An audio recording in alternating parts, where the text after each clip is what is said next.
Technifib nous invite à un event pour tester la toute nouvelle raquette de Daniil Medvedev, la T-Fight, qu'il a utilisée pendant la tournée US. Bon, ça lui a pas franchement réussi, mais aujourd'hui, au cours de cette vidéo, on va essayer de voir un petit peu les nouvelles particularités de cette raquette. Également, je vais interviewer le concepteur de cette raquette, il s'appelle Fabrice, c'est un catégorie manager, il va nous expliquer un petit peu pourquoi il a choisi d'utiliser ces matériaux-là et pourquoi il a choisi de faire cette raquette-là à son image. Également, il y aura une phase de test au cours de cette vidéo, je vais tester la nouvelle raquette. Donc voilà, je fais beaucoup le malin sur la chaîne, mais cette fois, les rôles vont être inversés, vous allez pouvoir voir mon niveau de jeu et me faire des retours, voir un petit peu les zones sur lesquelles je peux progresser. Et puis en fin de vidéo, je vais faire un bilan de cette raquette, voir un petit peu les sensations que j'ai au moment de jouer avec cette raquette. Donc je vous propose d'attaquer tout de suite et on se retrouve tout de suite au TCBB.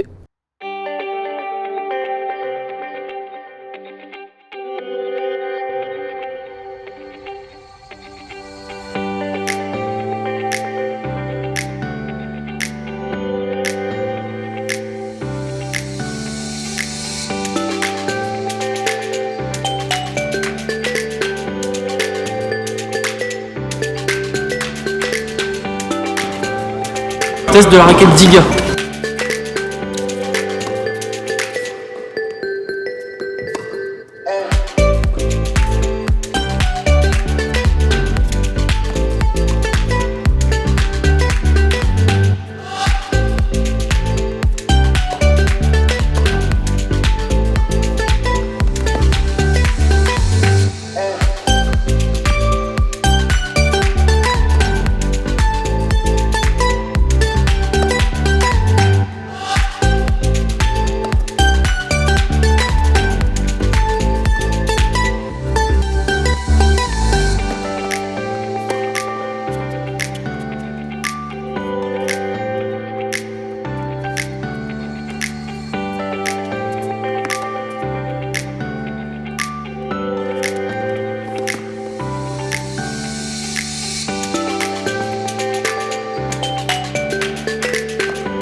Chez Technifib, maintenant, ça fait 15 ans que je suis arrivé dans l'entreprise.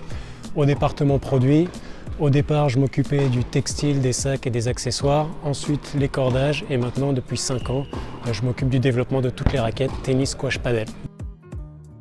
Récemment, beaucoup de travail, tout le temps beaucoup de travail. On a sur des beaux lancements avec Daniil et Iga. On travaille sur des produits super pointus pour les numéros 1 mondiaux. Donc là, on a beaucoup de travail, beaucoup de pression, mais c'est de la pression super positive. Là, on est content. Dans la main, j'ai la nouvelle T-Fight 305, la raquette de Daniil Medvedev qui vient de sortir.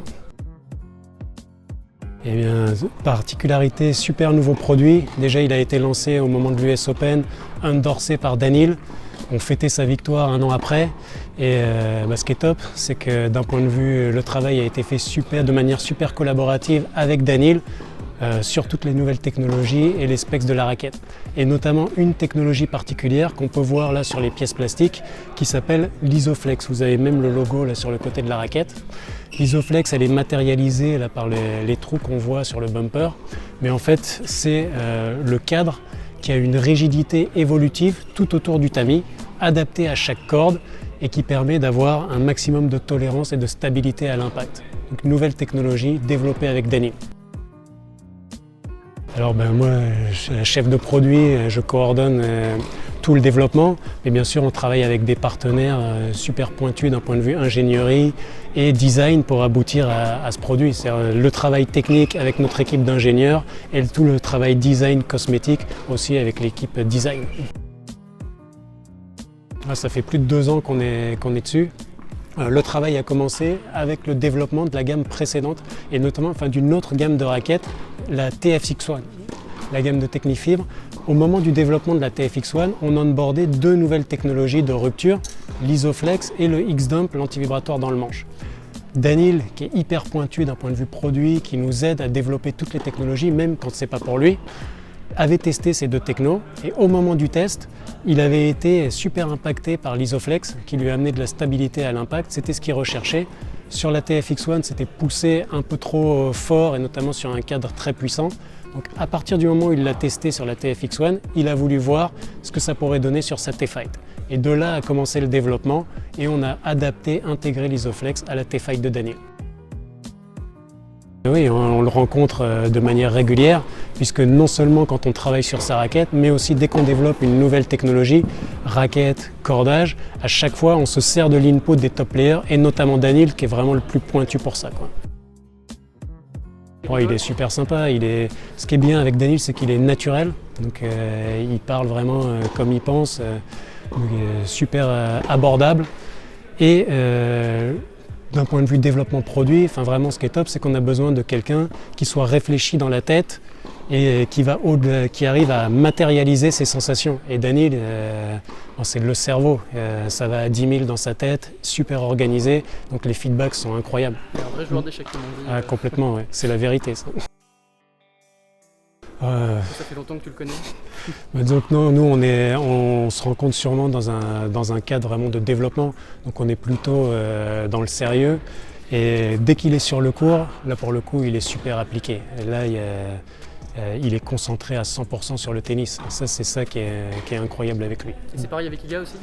Iga aussi, à une autre manière. Iga pareil, quand on a signé Iga Swiatek, dans la relation, le but était de dire on aura une approche collaborative dans le développement, aussi bien sur la partie technique que cosmétique. Donc quand on a testé la raquette d'Iga, avec notre customizer sur place sur le court, on a adapté, fine-tuné les specs pour que ce soit parfaitement nickel pour son jeu. Et c'est de là qu'on a sorti sa Tempo 298. 298, c'est pas un poids marketing pour Iga, c'est vraiment le poids qui est fait pour elle en production, 298 grammes. On a dans le commerce la réplique exacte de sa raquette, quoi. C'est mon travail, c'est surtout le travail de l'équipe Technifibre tout entière. On est, comme dit, l'équipe de développement aux produits, ingénieurs, design, mais aussi après le sports marketing, la com, tout le monde chez Technifibre est impliqué à 100% là-dessus. Et là, c'est clair qu'on est dans un momentum incroyable. On a 5 numéros 1 mondiaux, nos produits sont reconnus et ça, pour nous, c'est top, quoi. Alors on a une usine de Bâle qui est en Thaïlande. Nos cordages sont 100% made in France, donc conçus et produits dans notre usine en France. Les raquettes sont aussi complètement conçues en France. Notre équipe d'ingénieurs est basée en France, notre équipe de design en France, le siège social en France. Donc c'est vrai que l'approche française se ressent dans l'approche d'essayer de faire un produit technique mais en même temps élégant. Et c'est ce qu'on est bien arrivé à faire avec cette nouvelle T-Fight, cette base blanche, le blanc poussé à son maximum, aussi bien sur les pièces plastiques qui donnent un produit super épuré, et le focus sur les détails, quand on peut voir les bumpers sont un petit peu grainés pour amener une petite touche, et on a des décals 3D dans le logo Technifibre, ce qui fait qu'au toucher, on arrive à avoir une sensation particulière. Comme on dit, un produit performant et un bel objet. des projets. Alors on en a constamment, que ce soit en raquette et pour toutes les autres catégories de produits. On est focus sur l'innovation, donc c'est sûr que pour les développements à venir, il y aura des choses intéressantes qui vont arriver là. Bon, on va suivre ça avec attention. Je te remercie beaucoup d'avoir... Merci à vous, à bientôt. Comme promis, on se retrouve pour un petit bilan de cette raquette. Il faut savoir que j'ai eu beaucoup de mal à contrôler cette nouvelle raquette. J'ai trouvé qu'elle était extrêmement puissante, j'ai eu beaucoup de mal à doser ma puissance alors que pourtant je ne suis pas un joueur extrêmement puissant. Également, je pense que c'est une raquette qui convient bien aux contreurs. Du fond du court, on peut faire des merveilles. Ou alors aux attaquants, mais qui ont un style de jeu à plat. Ça me paraît compliqué de jouer avec cette raquette si vous êtes un joueur qui lift énormément. Et puis également au niveau du design, je trouve que c'est une raquette très belle qui arbore les couleurs du drapeau français bleu, blanc, rouge. Je la trouve sobre, je la trouve élégante. J'étais un petit peu plus à l'aise avec la Tempo 298 d'Iga Swiatek qui m'apportait un petit peu plus de contrôle, un petit peu plus de stabilité, où j'arrivais pour le coup à contrôler ma puissance. Quoi qu'il en soit, ce sont deux super raquettes. Deux raquettes qui ont été les raquettes des numéros 1 mondiaux pendant la tournée US. Daniil Medvedev est redescendu, mais à ce moment-là, il était numéro 1 mondial et Iga Swiatek, et bien sûr la grande patronne du circuit WTA. Je vous encourage vraiment à tester ces raquettes, pas forcément à les acheter, je n'ai pas de code promo, mais au moins à les tester pour vous faire une idée. C'est vraiment des super raquettes. Et je ne sais pas si vous avez vu passer, mais il y a une nouvelle offre en ce moment chez Decathlon où on peut louer des produits. Donc pourquoi pas louer une raquette de Technifib, justement, une des nouvelles raquettes, la tester et puis pourquoi pas l'acheter derrière si ça vous plaît. Quoi qu'il en soit, je voudrais adresser un grand merci aux équipes de Technifib qui m'ont super bien reçu. C'était une super initiative, j'ai adoré cet événement. L'équipe était très sympa et puis c'était hyper cool de rencontrer d'autres créateurs du niveau tennis sur la sphère internet. Donc voilà, un grand merci. On va se retrouver très vite sur la chaîne pour aborder la fin de saison et voir si Daniil Medvedev et Iga Swiatek font des merveilles avec leur raquette. Et je vous dis à très vite sur la chaîne. Ciao!